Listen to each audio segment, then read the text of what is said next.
If there's one position that fantasy football has completely ruined, it's the tight end. You guys do realize that they got to do more than just catch the ball, right? You got to be able to block too. It's a lost start in today's game, I know. But it's still really freaking important. And Rob Gronkowski is the best at doing both. It's why he's the top tight end in the game right now, and it's not really close. Besides a quarterback, I'd take Gronk over any offensive player in the game. Let's talk about that blocking. Equally adept in both pass protection and run blocking, he can drive block in the running game and uses his big frame and long arms to lock onto defenders when he's not running a pattern. Gronk doesn't get enough respect in this area of his game. I mean, again, blocking isn't sexy, but he is absolutely uncoverable in the passing game. At 6'6", 265, he ran a 4.65 40 at the combine. I mean, that's just insane. He's too big for safeties, too fast for linebackers, and his hands are the size of freaking cantaloupes. Gronk combines strength through his break with the quickness and balance to move quickly and decisively through his route. He has the ability to take over a game all by himself. He's also very agile for a man his size, and is Brady's go-to guy in pressure-packed situations. Number 2 is Greg Olsen, who's been Carolina's top receiving threat since coming over from Chicago in a trade in 2011. He was second among tight ends in receiving yards last year with 1,104, and really stepped up his game in the absence of Kelvin Benjamin. Olsen runs crisp routes, has soft hands, is tough over the middle. He's a tough cover for a linebacker because he's agile and his footwork is so good, but he's also too physical for a slot cornerback. Blocking isn't Olsen's strength, but he's worked at it diligently since coming into the league and has improved and become a little bit respectable in that area. Finishing blocks is where he tends to get too finesse, but he's capable of cracking down on ends and linebackers from the slot position. Jason Witten is number 3. He may not be the receiving threat he used to be, but he's still one of the elite blocking tight ends in the game. Probably second behind Gronk. And that's scary considering how dominant Dallas's offensive line already is. When the Cowboys run the wide zone scheme, Witten is exceptional at setting the edge, and due to Dallas's commitment to the run the last few seasons, Witten has stayed in the block more. It's why his receiving numbers have been down. While Witten may not be a deep threat, he's still a dependable third down and red zone target. He's at his best finding the open spaces in zone coverage. He's more crafty than the agile and smooth route runner he was earlier in his career, but he's still as fearless as they come when going over the middle, and he didn't drop a single pass last year. Travis Kelce checks in at number 4. While he's a better pass catcher at this point in his career, he's still a stellar blocker, especially when setting the edge in the running game.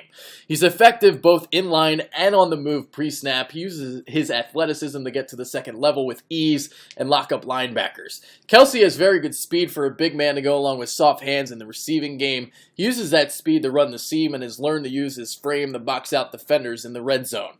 If Kelce wants to become an elite tight end in this league, he's got to cut down on the drops a little bit. He posted 6 last year. I've got Eifert at number 5. He's finally lived up to his greatness after being hobbled by injuries his first 2 seasons. The 2013 first rounder out of Notre Dame moves like a wide receiver, dominates the middle of the field, even more dominant in the red zone, evidenced by his 13 touchdowns. We'll see if that blocking improves. He's just average in that area right now, although he has shown flashes in the running game using his length to lock on the defensive ends. If Eifert stays healthy, he's got the potential to be as productive as a tight end as Jimmy Graham was when he was in the elite part of his career. Delanie Walker is number 6 and has broken out as a receiver the last 2 seasons. He put up 1,088 yards on 94 receptions in 2015, after tallying 890 on 63 receptions the year prior. He never had more than 400 in any of his 7 seasons with San Francisco, and that was because he was primarily used as a blocker. Vernon Davis was the one who was catching passes back then. And speaking of that blocking, Walker can still do it with the best of them. He opens up a lot of holes in the running game due to his lateral agility and being able to wall off linebackers. He also does a really solid job of cracking down on defensive ends. Jordan Reed is number 7, 6'2", 237 pounds. He's basically a wide receiver playing tight end. He's got quick feet, accelerates well in and out of his breaks. He also has a really good grasp how to use the space on the field.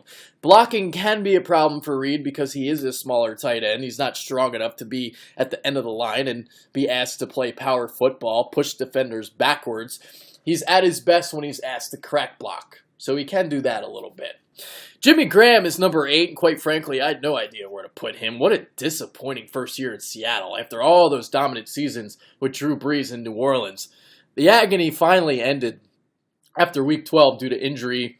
Graham just wasn't targeted much, and some of that has to do with the scheme. Graham wants to be in space, while the Seahawks want him to kind of go over in the middle, be a tough kind of guy. Graham was always Breeze's favorite target in the red zone, excelled on the back shoulder tosses that Breeze loves to throw. Also a fantastic leaper to haul in those jump balls in the back corners of the end zone. That's where his basketball prowess comes into play. And when it comes to blocking, he just doesn't have that meanness to be a strong finisher. He's a guy that gets in the way more than he blocks. He just doesn't have that desire for it. Zach Ertz is number 9 on my list. Ertz has still not broken out quite as much as many have expected, but offensive line woes have been a problem. Blocking is not a strength. Brent Celek is much better in that aspect and was needed as an extra guy to help out on the line. Ertz has a ways to go in order to be a better pass protector, but has improved as a run blocker. He's agile in space, wins with leverage. He was used a lot along the seam under Chip Kelly and is a mismatch when he gets into space, but I think he'll finally flourish under Doug Peterson, who likes to utilize his tight ends in the passing game a lot. Martellus Bennett rounds out my top 10, and what a scary tight end duo right now the Patriots have in Foxborough. When Bennett came to the Bears as a free agent in 2013, he was a really, really good inline blocker, but his receiving numbers have skyrocketed since then. He uses his 6'6" frame to box out defenders, very good at working the seam, and he's still a pretty good blocker as well, especially in the running game, but that's only if he's motivated, because that effort isn't always there. Some other names I'm curious to see. I love the Baltimore trio of Maxx Williams, Crockett Gilmore, and Nick Boyle. They check in at number 12, 20, and 37, respectively. What Ladarius Green can do now that he's on his own in Pittsburgh, finally getting an opportunity to emerge out of Antonio Gates' shadow, I'm really curious to see him. I have him at number 14. It seems like Cleveland always has a tight end who emerges out of nowhere. A couple years ago, it was Jordan Cameron. Last year, it was Gary Barnidge. He's number 16. Let's talk about some sleepers. I like Darren Fells in Arizona. He's a former basketball player who's a bit raw, but we've seen how basketball can translate to football. Jimmy Graham, Antonio Gates, Tony Gonzalez, perfect examples. Fells is number 33. Tennessee's Craig Stevens is one of the better blocking tight ends in the game. Solid compliment to Delanie Walker. I have him at number 35. And what about Cameron Brate in Tampa Bay? My 38th ranked tight end. Head coach Dirk Cutter says that he's currently ahead of the disappointing Austin Seferian-Jenkins on the depth chart. That's pretty insane. Alright, so those are my tight end rankings. Let me know what you guys think, whether it's on YouTube, Facebook, Twitter, whatever. Who's your top 5? Who's your top 10? Who's some guys you think are overrated, underrated? Let me know. I love to know. Really. Seriously. But make sure that they can block. Yeah. Alright, I'm Adrian Fedke. I'm out. Later.